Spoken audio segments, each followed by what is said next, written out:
The next morning, Lucas woke up before his alarm. The house was quiet, the kind of quiet that holds its breath. Outside, the sky wasn't grey or blue, but filled with clouds of all shapes and sizes, slowly drifting like thoughts. Some looked like animals, others like ships, and one just looked like hope. He wasn't happy, he wasn't healed, but there was something new.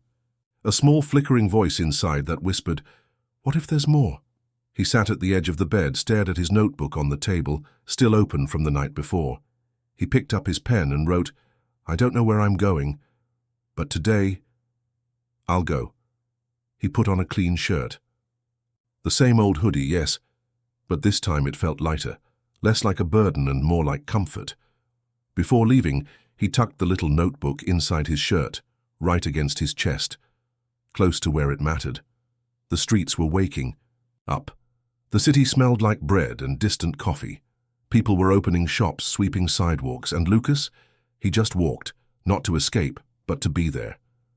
He thought about the old woman with the purple beret.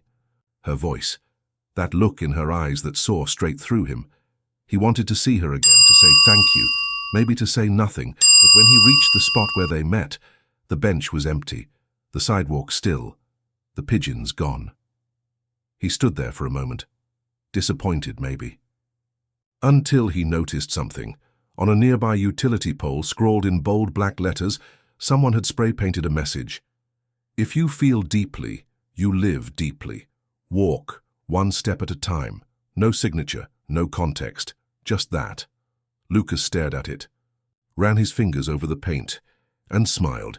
The kind of smile that isn't loud or wide, but honest. It wasn't a coincidence. It was something else. A sign, a reminder. He stood a little taller, took a breath that felt like a beginning. A few blocks later, he passed a small neighborhood bookstore. Something about it pulled him in. It smelled like stories and safety. He wasn't looking for anything, just connection. He wandered the shelves slowly, brushing covers with his fingertips, reading titles he didn't recognize. It wasn't about finding the right book. It was about knowing others were still writing, still trying. Then a book fell. On the other side of the shelf, a girl had accidentally dropped it. Lucas bent down at the same time she did. Their eyes met, and just like that, something shifted. "Thank you," she said softly. "No, thank you." "They were dropping this one," he replied, glancing at the cover. "Paths aren't found, they're built." They didn't say much else.